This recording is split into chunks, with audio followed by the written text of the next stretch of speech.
I was standing in our big company meeting room, ready for my moment. After 15 years running the legal team at Meridian Tech, I was this close to becoming COO. Now Thomas will talk about the legal side of our new business deal, said Eleanor, our CEO. She smiled at me, but it didn't feel as warm as it used to. I stood up, fixed my tie, and was about to show my first slide when the door opened. No one was supposed to interrupt a board meeting. Ever. A man I'd never seen walked in holding a brown envelope. The look on his face told me everything before he said a word. "Thomas Barrett?" he asked, looking right at me. The room went quiet. I nodded. "You've been served." He handed me the envelope. "Divorce papers from your wife, Julia." When my wife's lawyer smirked while serving divorce papers in front of the board, he had no idea I was about to hand him something that would change everything. I reached into my bag and pulled out a folder I'd been keeping for weeks. "Perfect timing," I said. "When your client's boyfriend messed with our company's money, I kept proof of everything. Can you give this to her too?" His smirk disappeared. 3 months earlier, I started at Meridian Tech 15 years ago as the only lawyer in the whole company. My office was a converted supply closet with just enough room for a desk and 2 chairs. Now, I run a team of 22 lawyers that handles everything from patents to big contracts. Eleanor Walsh hired me herself. She was already CEO back then, one of the few women running a tech company. She saw something in me that I didn't even see in myself. "Thomas," she told me on my first day, "I don't just need a lawyer.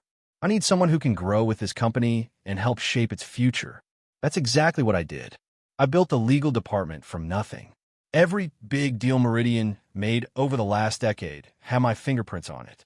The Henderson acquisition that I was presenting that day, I'd spent 2 years making it happen. Julia and I got married right before I joined Meridian. She was a marketing executive at another company and understood the long hours. In the early years, we were happy. We'd meet for late dinners and talk about our day.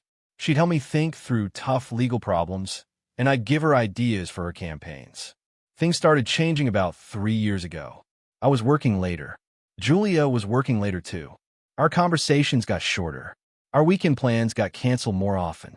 I told myself it was just a phase. Eleanor had been dropping hints about me becoming COO for almost a year. "The board needs someone with your institutional knowledge," she'd say. "Someone who understands our culture and values." I wanted that job. Maybe too much. Maybe that's why I missed what was happening right in front of me. The first red flag appeared when Richard began requesting access to confidential client contracts outside his financial oversight scope. As CFO, Richard already had plenty of access to company information. But suddenly he wanted to see legal documents that had nothing to do with finance. "Just trying to get a complete picture of our risk profile," he said when I asked him about it. "Has someone at your workplace ever requested access they shouldn't have? You know that feeling when the request seems reasonable on the surface, but something feels off." I should have paid more attention, but I was distracted by the biggest moment of my career. At our executive retreat last spring, Eleanor stood up during dinner and made an announcement. "I want everyone to know that Thomas is my top choice for COO when Sam retires next quarter. His leadership in legal has been exemplary, and I believe he's ready for this next challenge." Everyone clapped. Everyone except Richard, who just nodded and gave me a tight smile. If I'd been paying attention, I would have seen what was coming next. After that executive retreat, things started changing fast. Julia was coming home later and later, often after 10 p.m. "Big project," she'd say. "The client is demanding." I believed her. Why wouldn't I? We'd been married for 15 years. Trust was our foundation. Then came the text messages. Nothing obvious, just a lot of them at all hours. When I'd walk into a room, she'd flip her phone over or quickly change screens. One night, I was working late at the office, finishing up financial projections for the Henderson deal. I saved my work on our shared drive and went to get coffee. When I came back and opened the file again, something fell off. The numbers had changed. Not by much, just enough to make the deal look slightly less profitable than it actually was. I checked the edit history. The last person to access the file was Richard, our CFO. That was strange. Why would Richard be editing my presentation at 9:30 p.m.? I decided to call Julia and see if she wanted to meet for a late dinner. She didn't pick up. I remembered she mentioned having drinks with colleagues at the Capitol Grill downtown. I thought I'd surprise her. When I walked into the restaurant, I saw Julia sitting in a corner booth. She wasn't with a group of colleagues. She was with Richard, just the two of them, leaning close, talking intensely. I ducked behind a pillar before they saw me. Thomas is good at what he does, I heard Richard say, but he doesn't see the big picture. The board needs someone with financial expertise as COO, not another lawyer. Julia nodded. Eleanor is too loyal to him. She doesn't see his limitations. I felt like I'd been punched in the stomach. I left without letting them see me. The next day was my presentation to the board about the Henderson acquisition. I had fixed the numbers back to their correct values. But when I stood up to present, I noticed Richard whispering something to Eleanor. Before Thomas begins, Eleanor interrupted. Richard has some updated financial projections for this deal. Richard handed out a spreadsheet. It was my work, but the numbers were wrong again, making the deal look much riskier than it was. I think there's a mistake, I said. These aren't the correct projections. Richard smiled. I recalculated based on current market conditions. Your numbers were optimistic. I looked at Eleanor, expecting her to back me up. She'd seen my original projections, but she just nodded at Richard's version. After the meeting, I confronted Eleanor about the altered numbers. She smiled tightly and said, "Let's keep these concerns between us. The board doesn't like drama. Has your supervisor ever asked you to ignore something unethical? That moment when you realize they know something is wrong but don't want to deal with it?" That night, I couldn't sleep. My wife was working with my colleague to undermine me. My mentor was letting it happen. Everything I'd built over 15 years was at risk. I got out of bed at 3 a.m., went to my home office, and opened my laptop. I created a new folder called Henderson Documentation. Then I started saving everything: emails, meeting notes, original spreadsheets with their edit histories, calendar invites. If someone was trying to sabotage me, I needed proof. I didn't know then how bad things would get, but I knew I needed to protect myself. 2 weeks after I saw Julia with Richard at the restaurant, she told me she needed some space to think about our relationship. "I've been feeling disconnected," she said, packing a suitcase. "It's not you, it's just, I need time to figure things out." I wanted to confront her about Richard, but I held back. If I was right about what was happening at work, I needed to be strategic. Emotional confrontations wouldn't help me. "How much time do you need?" I asked. "I don't know. A few weeks maybe." She wouldn't look me in the eye. After she left, the house felt empty. 15 years of marriage, and suddenly I was alone. I threw myself into work, trying to understand what was happening there. The next morning, I found an email in my inbox from an address I didn't recognize. Watch your back at protonmail.com. "Thomas, Richard is making moves for the COO position. He's been meeting privately with board members. Eleanor knows, but isn't stopping him. Be careful." I didn't know who sent it, but they were clearly trying to warn me. I started paying more attention to Richard's calendar, which was visible to executives. He had scheduled lunches with 3 board members in the past week. Then came the Telron discussions. Telron was a competitor we were considering acquiring. As head of legal, I should have been leading these talks. Instead, Eleanor told me Richard would be taking point on the negotiations. "We need to emphasize the financial synergies," she explained. "Legal can support from the sidelines." In our planning meeting, Richard presented a timeline that reduced my department's involvement by half. When I objected, Eleanor sided with him. "Thomas, we need to move quickly on this. Your team can review the final documents, but Richard will handle the negotiation strategy." It was like I was being erased from my own job, piece by piece. The final blow came when I received a calendar invite for a meeting called Legal Department Expense Audit Planning. The invite went to Richard, Eleanor, and our head of internal audit. My name wasn't on it. I called the audit manager, who seemed uncomfortable talking to me. "It's just a routine review," he said. "Nothing to worry about." But when I asked to join the meeting, he hesitated. "Let me check with Richard." He never got back to me. The audit committee scheduled a preliminary findings meeting and deliberately excluded me. The head of my own department's audit, and I wasn't invited. Have you ever discovered you were being discussed in meetings you weren't invited to? That sinking feeling when you realize decisions about your future are being made without you? I needed to know what was happening with Julia. One morning after she came by to pick up more clothes, I noticed she'd left her phone on the kitchen counter. I knew her passcode, her birthday. I hesitated for a moment, then entered it. The first message I saw was from Richard. Board members are convinced. Eleanor is wavering, but won't stand in our way. After the audit findings, Thomas will be finished at Meridian. I scrolled up and saw hundreds of messages between them going back months. Plans, strategies, even jokes about my career being over. And something else. Plans for them to move in together after Julia's divorce was finalized. Everything became crystal clear. This wasn't just office politics. This was a calculated plan to destroy my career and my marriage at the same time. I've never been an angry person, but seeing those messages between my wife and Richard lit something inside me. I could have exploded, confronted them both, made a scene. Instead, I decided to be smarter than that. The next morning, I called our IT director, Kevin. We'd worked together for years, and I'd helped him when HR tried to downsize his department last year. Kevin, I need a favor, I said. Can you set up a system to track who accesses and changes my department's documents? I'm concerned about some unauthorized modifications. Like an audit trail? He asked. That's easy. I can have it running by this afternoon. Perfect. And Kevin? This stays between us. He understood. In a company where office politics were becoming dangerous, discretion was everything. By that afternoon, every document my team created had invisible tracking. Anyone who opened, changed, or downloaded our files would leave digital fingerprints. It didn't take long to get results. At 10:30 p.m. that night, I got an alert on my phone. Someone was accessing the confidential merger documents for the Telron deal, using Richard's login credentials. I logged in remotely and watched in real time as he opened file after file. He shouldn't have had access to most of these documents.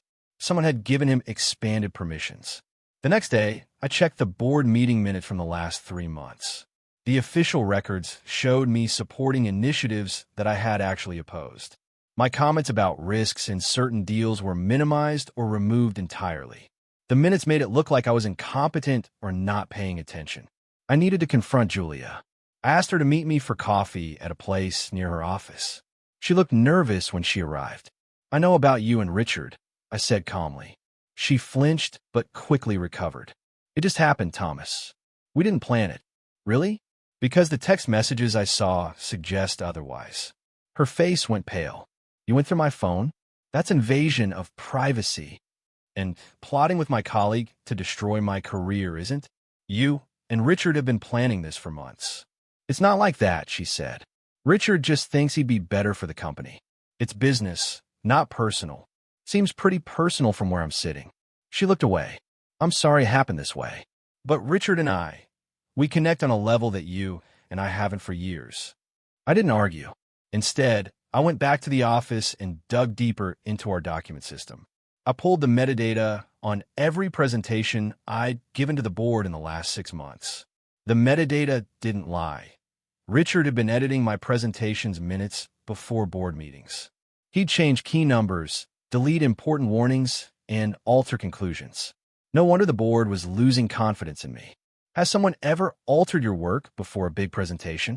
That feeling when you realize you're being deliberately sabotaged?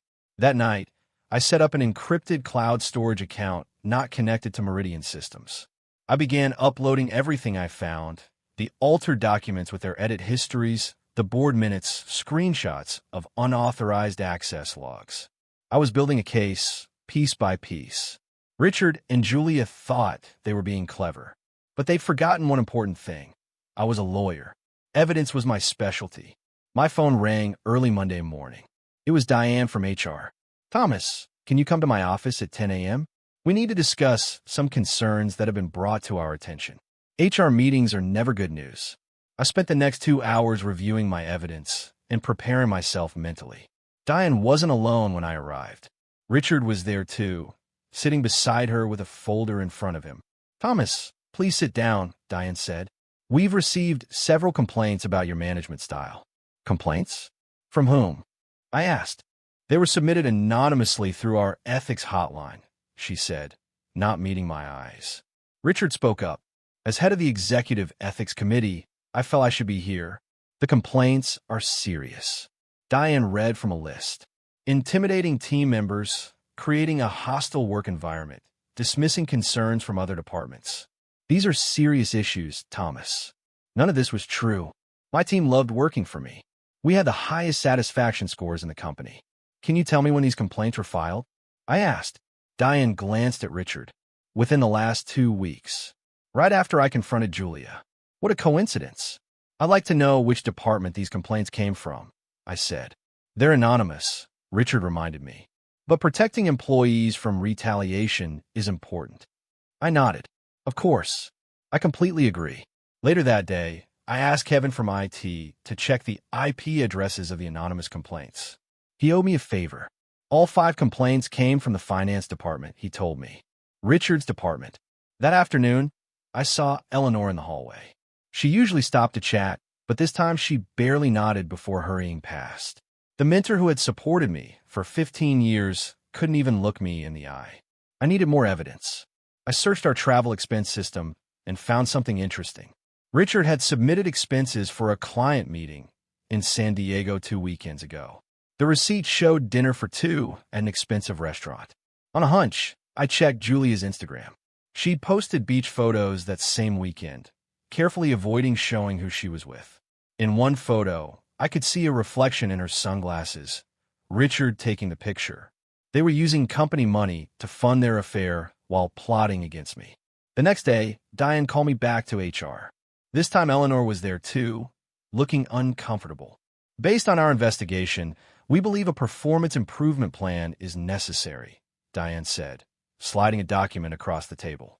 I scanned it quickly. According to this document, I was failing in nearly every aspect of my job. The same job I'd been praised for just months earlier. HR handed me a performance improvement plan and wanted me to sign immediately for issues that had never been previously discussed. Have you ever been blindsided by a negative review that contradicted all previous feedback? That moment when you realize the game is rigged against you? I'll need time to review this document before signing, I said calmly. We'd prefer to get this process started immediately, Richard said. I understand, but as an attorney, I always advise careful review of documents before signing them. I'm sure you can appreciate that. Eleanor finally spoke. Let's give Thomas a day to review. That's reasonable. I took the document and went back to my office. That night, I downloaded every email I'd ever sent or received at Meridian and backed them up to my secure cloud storage. The performance improvement plan was just the beginning. They were building a case to fire me. But I was building my own case too. When you're being pushed out of a company, you feel it. People stop meeting your eyes in the hallway. Conversations end when you walk into the break room. Your calendar gets emptier as you're left off meeting invites. I needed allies and fast. My first stop was Sarah, our head of accounting. She reported to Richard, but had always been straight with me. I asked her to lunch off-site, away from prying eyes. I need to ask you something, and I need complete honesty, I said after we ordered. Have you noticed anything unusual about our financial reporting lately? She looked around nervously before leaning in. The quarterly numbers don't add up. Richard made us change some classifications that make our growth look better than it is. When I questioned it, he said it was approved at the highest levels. Did he put that in writing? I asked. No, everything was verbal. She hesitated. Thomas, be careful. Richard's been building his team's loyalty through promotions and bonuses. People are afraid to cross him. Next, I went back to Kevin in IT. He called me into his office and closed the door. Someone's been trying to access your email archive, he said. They used an admin password, but our security system flagged it as unusual activity. Can you tell who it was? I asked. The login credentials belong to Eleanor's executive assistant, but I'm not convinced it was her. The access happened at 11 p.m. last night. She's never logged in that late before. Someone was digging for dirt on me, using other people's credentials. One more thing, Kevin said. There's been a request to archive and transfer your entire email history to the legal hold system. The reason given was potential employee misconduct investigation. They were building their case.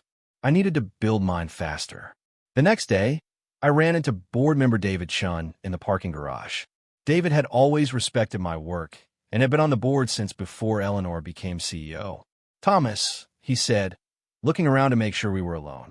"Troubling rumors going around. Eleanor presented some concerns about your department to the compensation committee yesterday." "What kind of concerns?" I asked. "Resource allocation, efficiency metrics, teamwork issues." "Not like you at all." He paused. Between us, Richard was very involved in the presentation. He had a lot of charts showing how legal is holding up company growth. "Thanks for letting me know, David. I didn't tell you anything," he said, walking away. "But if I were you, I'd make sure my ducks were in a row." That evening, I received an email from Julia's lawyer. She was filing for formal separation, the first step toward divorce. The email listed irreconcilable differences as the reason. Nothing about her affair with Richard. I was alone in my house that night, reviewing my evidence and planning my next move, when my phone buzzed with a text from an unknown number. "Check your personal email, not your work account." I opened my private email and found a message from an address I didn't recognize. At midnight, an anonymous message appeared in my encrypted email. "Check the audit committee's private share drive. Password, Meridian Fall 2023. Have you ever received insider information that confirmed your suspicions?" That moment when you realize you're not crazy. Someone else sees what's happening too. I opened my laptop and navigated to the audit committee's share drive. This was a restricted area I normally couldn't access. I typed in the password and held my breath. The drive opened, revealing dozens of files. One folder was labeled Legal Department Restructuring. Another was called Barrett Termination Plan. My hand shook as I clicked on the files. What I found would change everything. I stared at my screen, my heart racing. The audit committee's private drive contained everything, all the plans they'd been hiding from me. The first file I opened was labeled Legal Department Restructuring Phase 1. It was a PowerPoint presentation dated 3 weeks ago. The first slide showed our current structure with me at the top. The second slide showed a completely different organization, with most of my team gone and a new position called Chief Legal Officer. Richard had created a plan to gut my entire department. The presentation claimed the legal team was overbuilt and inefficient. It proposed outsourcing most of our work to an external law firm and keeping just 3 lawyers in-house.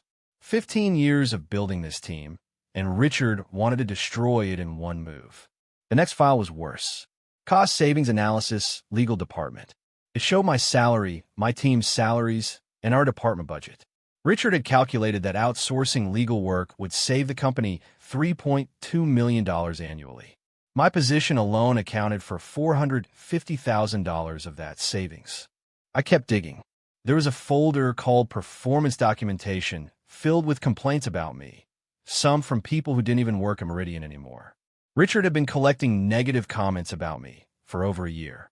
Then I found an email chain between Richard and Eleanor from 2 months ago. "Richard, the legal department is holding us back. Thomas blocks deals more than he enables them. We need someone more aligned with our growth strategy. Eleanor, Thomas has been loyal to this company for 15 years. His institutional knowledge is invaluable. Richard, loyalty doesn't drive shareholder value. His team is twice the size it needs to be. The board is concerned about our expenses, and legal is an obvious target. Eleanor, we can't just push him out without cause. That's not how we do things here. Richard, leave that to me. I'll build the case. Just don't block me when the time comes." The approvals for the restructuring came from Eleanor herself. My mentor had already signed off on my removal. Have you ever discovered a reorganization plan with your name conspicuously missing? That moment when you realize people you trusted have already decided your fate? I felt sick. Eleanor had been like family to me. She'd spoken at my wedding. She'd visited me in the hospital when I had surgery 3 years ago. And now she was letting Richard push me out. But why? What did Richard gain from destroying my career? I found the answer in a folder called Strategic Initiatives 2024. It contained a document titled Telron Technology Integration. Meridian had been developing secure communication technology for government contracts. It was our most valuable intellectual property. According to this document, Richard planned to sell this technology to Telron after our acquisition went through. The problem? Our government contract prohibited sharing this technology with any foreign-owned entity. Telron had significant foreign investors. I had flagged this issue months ago. Richard had dismissed my concerns. Now I understood why. There was another folder labeled Personal. I hesitated before opening it. Inside were emails between Richard and Julia going back almost a year. In one email, Julia shared details about our marriage problems, things I'd told her in confidence. In another, she gave Richard information about my work schedule and travel plans. The worst was an email from 3 months ago. Julia, Thomas mentioned the legal department is working on new patents for the secure messaging platform. He's worried about foreign ownership restrictions. Richard, that's exactly what I needed to know. This helps us plan the timing. Keep me posted on anything else he mentions about it. My wife wasn't just having an affair. She was helping Richard steal company secrets. I found a project plan titled Executive Transition. It laid out a timeline for the next 6 months. Key milestones included my performance review, marked expected outcome, negative. Legal department audit, marked expected outcome, inefficiencies identified. My termination, marked target date, June 15th. Richard's promotion to COO, July 1st. Telron acquisition closing, August 15th. Technology transfer to Telron, September 30th. And in Richard's project timeline, my termination date was circled in red, exactly 2 weeks away. Everything made sense now. Richard needed me gone because I was the only one who understood the legal problems with his plan. He needed to be COO to push the Telron deal through. And he'd use my wife to gather information about me and my work. The final document I found was the most disturbing. It was a draft separation agreement with my name on it. It included a silence clause that would prevent me from discussing any Meridian business after I left. If I signed it, I wouldn't be able to warn anyone about what Richard was planning. There was one more email exchange, the smoking gun. Richard, the Barrett situation is handled. HR has the documentation they need. Legal has drafted the separation agreement. We just need your final approval. Eleanor, I'm still uncomfortable with this. Thomas deserves better. Richard, the board is fully behind this. They've seen the performance issues. It's the right business decision. And remember, if we don't control costs, the board might look for leadership changes at all levels. Eleanor, fine, but make it as generous as possible. He's earned that much. She was throwing me to the wolves to save herself. I closed my laptop and sat in the dark. My career, my marriage, my mentor, all gone in one night. At 2 a.m., I called Patricia Wong, a lawyer I knew from law school who specialized in employment cases. I didn't use my Meridian phone or email. I couldn't trust anything connected to the company now. Patricia, it's Thomas Barrett. I need your help. My company is setting me up for termination, and I have evidence of serious corporate misconduct. How soon can we meet? The next morning, I looked at myself in the mirror. I had 2 choices, give up and walk away or fight back. I decided to fight. My first call was to David Chun, the board member who had warned me in the parking garage. I used my personal phone, not my work phone. David, I need to meet with you privately. Not at the office. He hesitated. Is this about what we discussed? Yes, and it's much worse than you think. We agreed to meet at a coffee shop 10 miles from the office. I arrived early and chose a corner table where I could see everyone who came in. David listened carefully as I outlined what I had discovered. This is serious, he said when I finished. The foreign ownership restrictions on the technology are non-negotiable. If Richard is planning to transfer it to Telron, that's potentially illegal. I have documentation, I said, but I need more evidence that can't be deleted or altered. The board hasn't been told about these restrictions, David said. Richard's presentations focused only on the financial benefits. Will you help me bring this to light? I asked. David nodded slowly. I need to see the evidence first, and we need to be careful. Richard has strong support from several board members. Next, I met with Kevin from IT again. This time we met in a park during his lunch break. I need a forensic record of all document changes, I told him. Something that can't be altered afterward. I can set up a shadow backup that records every version of key documents, Kevin said. Richard won't know it exists. Is that legal? I asked. You're the general counsel asking the IT director to implement proper document retention for legal compliance, Kevin said with a small smile. Sounds legitimate to me.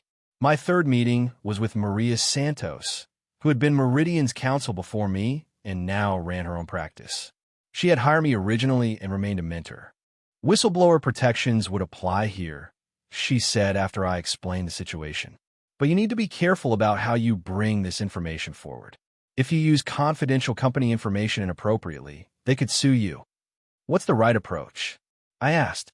Document everything. Go through proper channels first. The board's audit committee would be appropriate given the nature of the concerns. Only if that fails should you consider external options. My final task was documenting Julia and Richard's conflict of interest. I compiled their text messages, the expense reports from their San Diego trip, and evidence of Julia sharing my confidential work information with Richard. I scheduled a follow-up meeting with David at the same coffee shop to show him the complete evidence package. The meeting was in my personal calendar, not my work calendar. I arrived early again, ordered a coffee, and waited. David was late, which wasn't like him. I texted him, "Still meeting at Cooper's Coffee?" His reply made my blood run cold. Meeting moved to Meridian Conference Room 3B. Richard's executive assistant sent update an hour ago. Our strategy meeting suddenly moved from the coffee shop to Richard's executive conference room. Someone was tracking my calendar. Has someone ever monitored your meetings to track who you're talking to? That creeping feeling that your privacy has been invaded and your movements are being watched? I immediately canceled the meeting, texting David, "Can't make it. Family emergency." Then I bought a new prepaid phone from the electronics store next to the coffee shop. I texted Kevin, David, and Maria from this new number. Communication compromised. Use this number only. Delete after reading. The battle lines were drawn. Richard was watching me, but now I was watching him too. With my new burner phone, I set up a meeting with my outside attorney, Patricia Wong, at her office. I brought my personal laptop and a stack of printed documents. We need to organize everything so it tells a clear story, Patricia said. Judges and board members think the same way. They need to see a timeline of events with clear proof at each step. I started by creating a document called Evidence Timeline. I listed every important event in chronological order. Richard's first unusual request for legal documents, with dates and specific files. The first altered financial projections, with before and after screenshots. Julia's meetings with Richard, with expense reports and photos. The HR complaints, showing they all came from finance department IP addresses. The performance improvement plan, compared with my stellar reviews for the previous 14 years.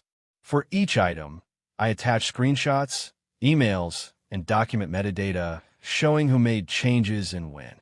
This is good, Patricia said, but we need to focus on the harm to the company, not just to you. That's what will get the board's attention. She was right. I created a second document called Financial Impact Analysis. I showed how Richard's altered numbers misrepresented the company's financial position to the board and potentially to shareholders. This could be securities fraud, Patricia noted. Public companies can't provide misleading financial information. The most damning evidence came from Kevin in IT. He had recovered a deleted recording from our conference room system. Richard had forgotten that all executive conference rooms automatically recorded meetings for compliance purposes. In the recording, Richard was speaking to Eleanor. Once Thomas is gone, we can restructure legal to support the Telron transaction. The technology transfer will happen after closing, so no one will look too closely. Thomas would block it if he knew the details, which is why we need him out before the deal goes to the board for final approval. Eleanor sounded uncomfortable. I don't like going behind his back like this. Richard's response was cold. It's business, Eleanor. The board wants this deal. Thomas is standing in the way of progress. I also had Julia's emails to Richard sharing information about my work. Thomas mentioned concerns about foreign ownership restrictions on the secure messaging platform. He's drafting a memo to Eleanor about it. You should talk to her before she reads it. Each piece of evidence alone wasn't enough. But together, they told a clear story of conspiracy, fraud, and betrayal. As I was organizing the financial documents, I noticed something strange in the quarterly report spreadsheet that Richard had presented to the board. When I clicked on the tabs at the bottom, most were visible, but there was a small gap that suggested a hidden tab. I right-clicked and selected Unhide Sheets. A tab labeled Post-Thomas Projections appeared. The quarterly report spreadsheet had a hidden tab labeled Post-Thomas Projections, dated 3 months before any complaints against me. Have you ever found documentation that proved you were being set up? That moment when you discover the plan to remove you was in motion long before any claimed performance issues. The tab contained financial projections for the company after my departure. It showed cost savings from eliminating most of my legal team and increased revenue projections from the Telron deal. Most importantly, it showed Richard's compensation increasing by 40% after becoming COO. This wasn't just about replacing me. It was about Richard enriching himself at the company's expense while potentially violating federal regulations on protected technology. As I was adding this spreadsheet to my evidence folder, my work phone rang. It was Eleanor's assistant. "Thomas, your presence is requested in the boardroom immediately. The audit committee has called an emergency meeting." My heart raced. Had they discovered what I was doing? Or was this the meeting where they planned to fire me? Either way, I was ready. I saved my evidence to an encrypted drive and put it in my pocket. Whatever happened next, I had the truth on my side. I had 24 hours before the emergency board meeting. It was time to make my move. My first step was filing a formal ethics complaint. Meridian had an anonymous ethics hotline managed by a third party. This ensured complaints couldn't be buried by executives. I submitted a detailed report documenting Richard's financial misrepresentations and conflicts of interest. I included the altered financial projections, the hidden spreadsheet tab, and evidence of Richard accessing confidential legal files. I didn't mention Julia. This needed to focus on business misconduct, not personal betrayal. Your complaint has been assigned case number ETH 2023-089. The system confirmed. It will be reviewed by the Ethics Committee within 48 hours. Of course, Richard sat on the Ethics Committee, but so did 2 other executives and an independent board member. The complaint would create an official record that couldn't be erased. Next, I prepared 3 identical packages for board members I trusted. Each contained a USB drive with my evidence, a printed summary of the issues, and a personal letter explaining the situation. I sent these via overnight delivery to their home addresses, not the office. My phone rang as I was finishing. It was my personal attorney. "Thomas, I've received the divorce filing Julia's attorney is preparing," Patricia said. "You should know it contains allegations about your work conduct." "What kind of allegations?" I asked. "She claims you shared confidential company information with her improperly. She also suggests you manipulated financial documents to improve your position." I laughed without humor. "She's accusing me of exactly what she and Richard did." "There's more," Patricia continued. "The filing claims you have anger issues that affected your work and marriage. It's clearly designed to damage your professional reputation. Do they know I have evidence of their affair and conspiracy?" "I don't think so. This reads like they believe you're defenseless." I spent the rest of the day preparing my response to the anticipated termination. Patricia helped me draft a letter asserting my rights under whistleblower protection laws. We prepared a separate legal filing documenting Richard and Julia's misuse of company resources to conduct their affair. I also wrote a detailed memo to the board explaining the legal problems with the Telron technology transfer. This would be my insurance policy if they fired me despite my evidence. That evening, I received an alert from the security system Kevin had set up. Someone was accessing my confidential legal department files. My secure document access logs showed someone using Richard's credentials had accessed my confidential files at 2:11 a.m. Has a superior ever accessed your files after hours without authorization? That violation of trust when someone with power abuses it to go through your work without permission? The log showed Richard opening my performance reviews, my communications with outside counsel, and my notes on the Telron deal's legal risks. He was looking for anything he could use against me. What Richard didn't know was that Kevin had set up the system to create backup copies of any files accessed after hours. Every document Richard opened was now preserved in its original form. If he altered anything, we would have proof. At 6:30 the next morning, my phone rang. It was Eleanor's assistant again. Thomas, the board has called an emergency meeting at 8 a.m. Your presence is required. What's the agenda? I asked, though I already knew. I don't have that information, she said, but her voice told me she knew exactly what was happening. I'll be there, I said. I showered and dressed carefully, choosing my best suit. If today was my last day at Meridian, I would face it with dignity. I packed my evidence in my briefcase and drove to the office. As I walked through the lobby, I noticed security guards watching me. The receptionist avoided eye contact. Word had spread that something big was happening. I took the elevator to the top floor where the boardroom was located. As the doors opened, I saw Richard waiting in the hallway, looking confident. Thomas, he nodded, a small smile playing at his lips. Ready for the meeting? More than you know, I replied. I walked into the boardroom at exactly 8 a.m. The entire board was there, 12 men and women in dark suits, looking somber. Eleanor sat at the head of the table, Richard to her right. 3 empty chairs remained, 1 for me and 2 others. Thomas, please take a seat, Eleanor said. Her voice was formal, none of the warmth from our 15 years of working together. Just as I sat down, the door opened again. A man in a suit entered, the same man from my cold open. Following him was Julia, my wife, ex-wife soon. I'm sorry for the interruption, the man said. I'm Andrew Peterson, counsel for Julia Barrett. We understand this meeting concerns Mr. Barrett's employment, which directly affects our pending divorce proceedings. The board members looked uncomfortable. This wasn't part of their plan. Mrs. Barrett has requested to be present given the financial implications, Peterson continued. Eleanor looked to the company's outside counsel, who nodded reluctantly. Very well, Eleanor said. Please be seated. Julia wouldn't meet my eyes as she sat down. Peterson handed me a large envelope. You've been served with divorce papers, Mr. Barrett. I took the envelope without comment and placed it on the table. I could feel Richard's eyes on me, waiting for me to break down. I didn't give him the satisfaction.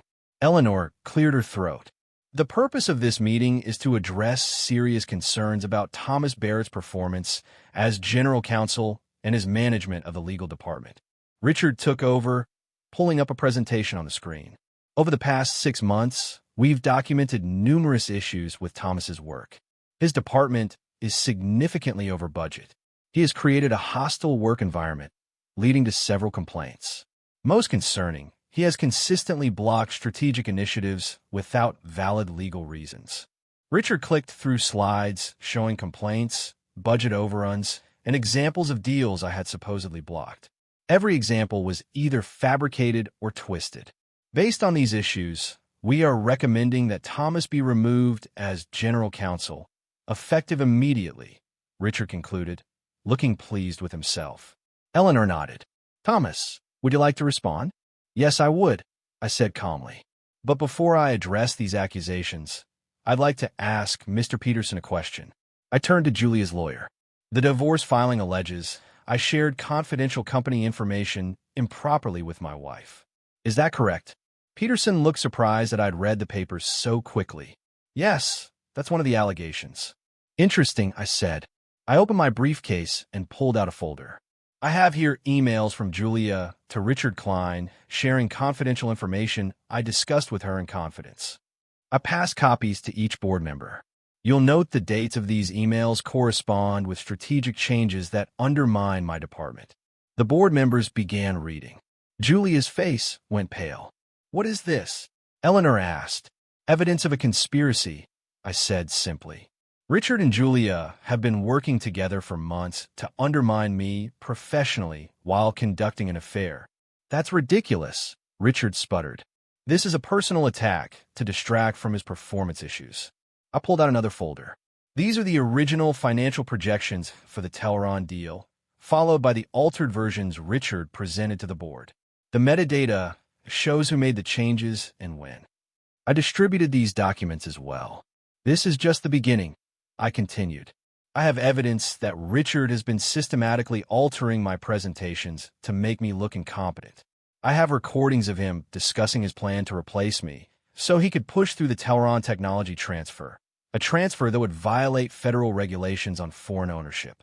The boardroom was completely silent now. I pulled out the hidden spreadsheet tab printout. Most damning is this post-Thomas projection spreadsheet, created 3 months before any complaints were filed against me. It details Richard's plan to dismantle my department and increase his own compensation by 40% after becoming COO. Richard's face had turned red. This is all taken out of context. Is it? I asked. Because I also have evidence that you used company funds to finance your affair with my wife while plotting my removal. I placed the San Diego expense reports on the table. Julia finally spoke. Thomas, I cut her off. This isn't about our marriage. This is about corporate ethics and potential securities fraud. I turned back to the board. Every document I've shown you is backed up with metadata and access logs. I filed a formal ethics complaint with all of this evidence. I've also prepared a legal brief explaining why the planned technology transfer to Telron would violate federal regulations, potentially exposing Meridian to significant liability. The board chair, Susan Williams, had been silent until now. She leaned forward and asked if I would go on official record with my allegations against the CFO and CEO. Have you ever had to publicly defend your professional reputation? That moment when everything you've worked for hangs in the balance and you have to stand your ground? Yes, I said firmly. I'll testify under oath if necessary. Everything I presented is true and documented. Susan looked at the company's outside counsel. We need to discuss this privately. I'd like to call an executive session. She turned to Richard and Eleanor. I think it would be best if you both stepped out while we review these documents. Richard stood up, his face flushed with anger. This is absurd. He's just trying to save his job. Richard, Susan said firmly, please step out. Now, as Richard, Eleanor, Julia, and her lawyer left the room, I gathered my things to leave as well. Mr. Barrett, Susan said, please wait outside. We'll need to speak with you again shortly. I waited in the hallway outside the boardroom for almost an hour. Richard paced at the far end, occasionally glaring at me. Eleanor sat alone, staring at her phone. Julia and her lawyer whispered in the corner. No one spoke to me. That was fine. The evidence would speak for itself. Finally, the boardroom door opened. Susan Williams, the board chair, looked out. Mr. Barrett, please come back in, she said. Then she turned to Richard. Mr. Klein, we'll need you as well. Eleanor started to stand. Should I? We'll speak with you separately. Eleanor, Susan said. Inside the boardroom, the atmosphere had changed completely. The board members who had looked ready to fire me an hour ago now watched me with new interest. Susan spoke first. Mr. Barrett, we've reviewed your evidence. The board takes these allegations extremely seriously. The company's outside counsel, James Wilson, continued. We're appointing an independent law firm to investigate all aspects of this situation. Both the ethics complaint and the evidence you've presented raise significant concerns about potential misconduct. Richard interrupted. This is ridiculous. He's making things up because he's bitter about his wife leaving him. Susan ignored him. Effective immediately, we're placing you on administrative leave, Richard. Your company accounts will be suspended while the investigation proceeds. What? Richard shouted. You can't do that. I'm the CFO. We can and we are, Susan said firmly. The evidence of financial misrepresentation alone warrants this action. Richard turned to me. You planned this whole thing. You've been working against me for months. I stayed silent. I didn't need to defend myself anymore. The evidence had done that for me. James Wilson turned to me. Mr. Barrett, we'd like you to continue as general counsel during this investigation. However, you'll be recused from any matters related to Mr. Klein or the investigation itself. I understand, I said. I'm happy to cooperate fully. Richard stood up, his face red with anger. This is a witch hunt. Eleanor, tell them. The door opened, and Eleanor walked in. She looked like she had aged 10 years in the last hour. I've just reviewed the complete evidence package, she said quietly. Richard, you lied to me. You manipulated financial data and used my trust to push your own agenda. Eleanor, that's not true. Richard protested. Thomas is twisting things. The hidden spreadsheet tab has your digital signature, Richard, Eleanor said. You created a plan to fire Thomas months before any performance issues were raised. You used my trust to undermine a loyal employee for your own gain. 2 security guards appeared at the door. Mr. Klein, please come with us, one of them said. We need to collect your company devices and escort you from the building. This is insane, Richard shouted. I've done nothing wrong. As the guard approached, Julia's lawyer stepped forward. In light of this new information, we'd like to request a delay in the divorce proceedings, he said. Some of the allegations in our filing may need to be reconsidered.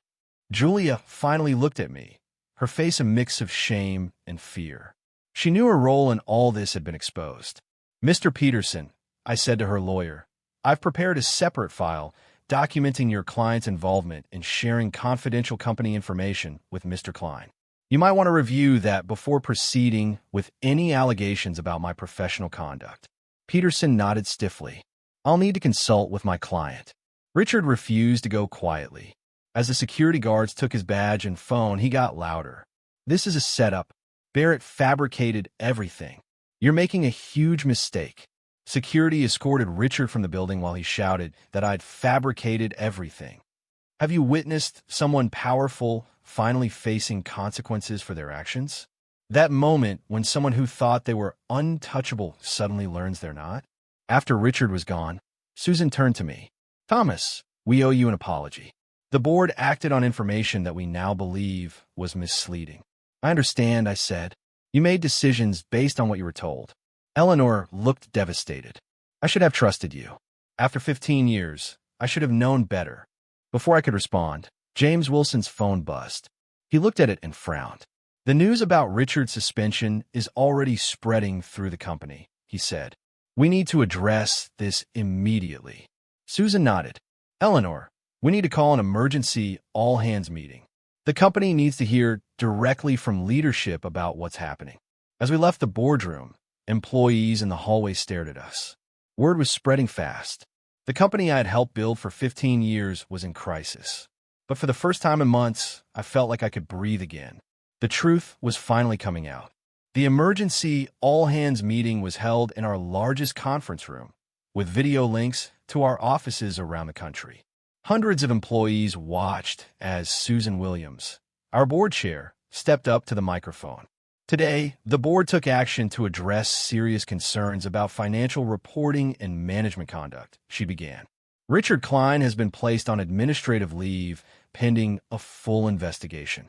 A murmur ran through the room. Richard had many allies in the company. We have appointed the law firm of Baker & McKenzie to conduct an independent investigation. They will have full access to all company records and personnel. We expect complete cooperation from everyone. Eleanor spoke next, her voice steadier than I expected. I want to personally apologize for the failures of oversight that allowed these issues to develop. As CEO, the ultimate responsibility rests with me. She glanced at me before continuing. Thomas Barrett, our general counsel, brought these concerns to light despite significant personal and professional risk. His commitment to Meridian's integrity represents the values we should all aspire to. The investigation moved quickly. Within 2 weeks, Baker & McKenzie delivered their preliminary findings to the board. I was invited to the meeting where they presented their report. Our forensic accounting team has identified numerous instances of financial manipulation, the lead investigator explained. Quarterly results were consistently altered to improve appearance. Growth projections were inflated. Expenses were hidden or miscategorized. The manipulation went deeper than even I had discovered. Richard had been cooking the books for at least 2 years. We've also confirmed that the planned technology transfer to Telron would have violated federal regulations, potentially exposing Meridian to significant liability and penalties.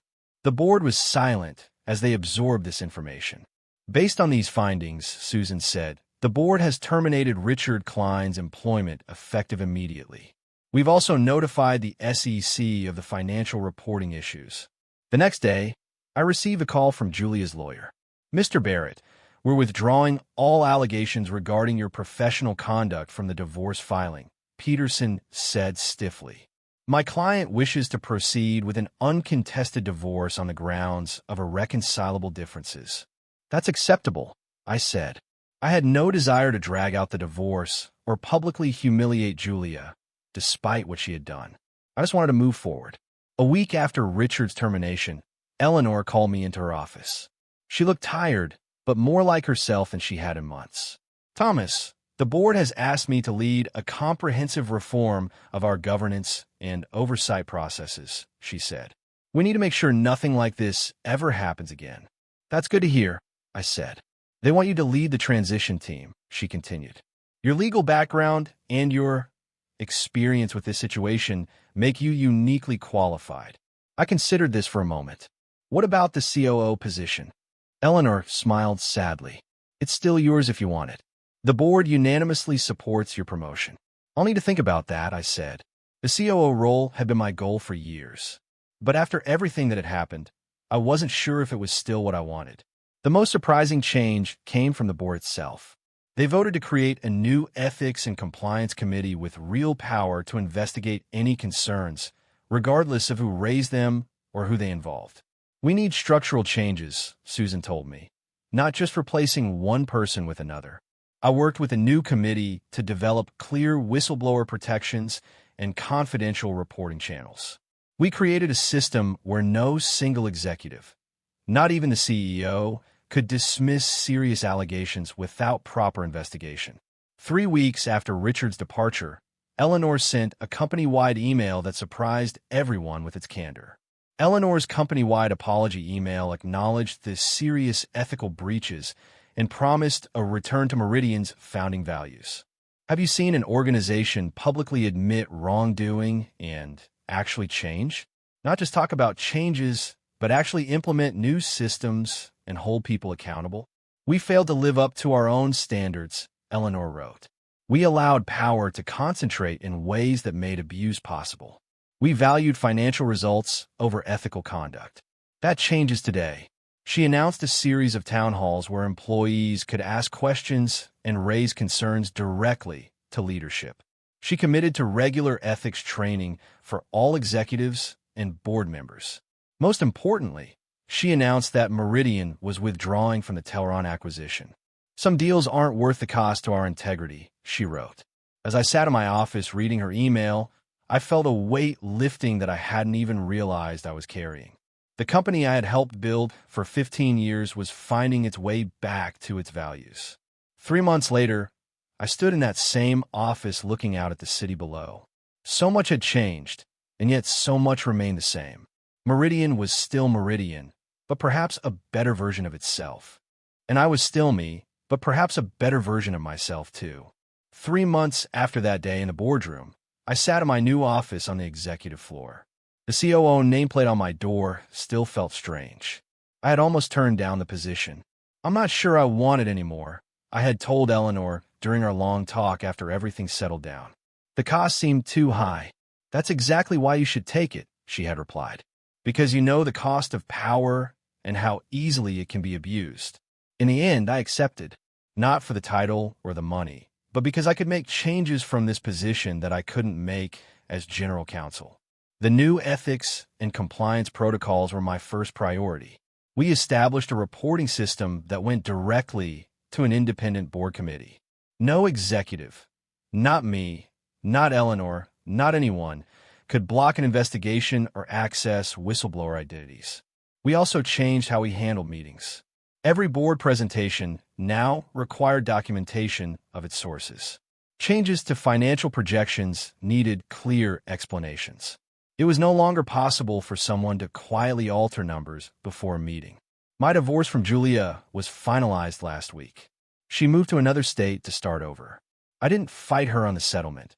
Money wasn't worth prolonging our connection. Sometimes the cleanest break is the best kind. Richard faced more serious consequences.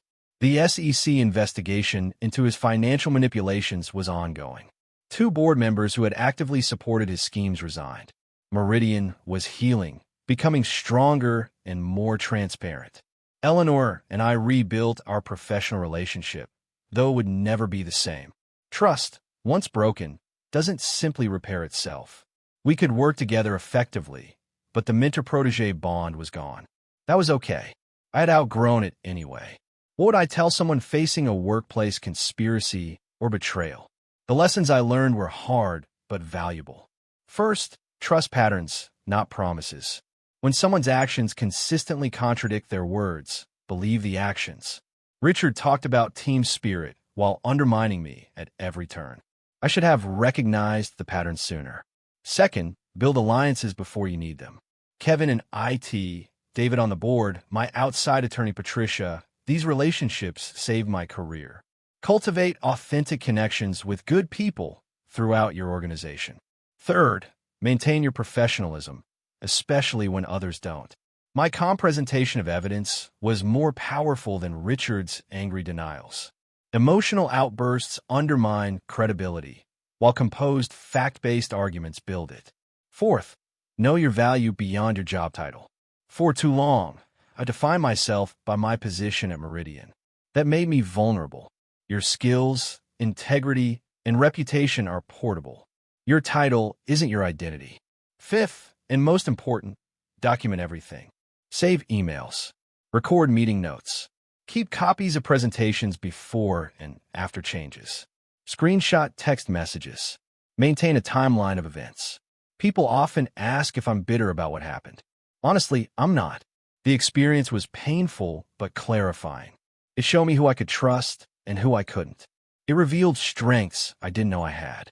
As I look out my office window at the city below, I feel at peace with my choices. My career almost ended, but instead it transformed. My marriage is over, but I've found new independence.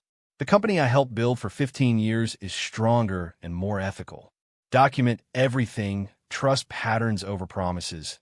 And remember, in corporate warfare, the most powerful weapon isn't just what you know, it's what you can prove when everyone expects you to break.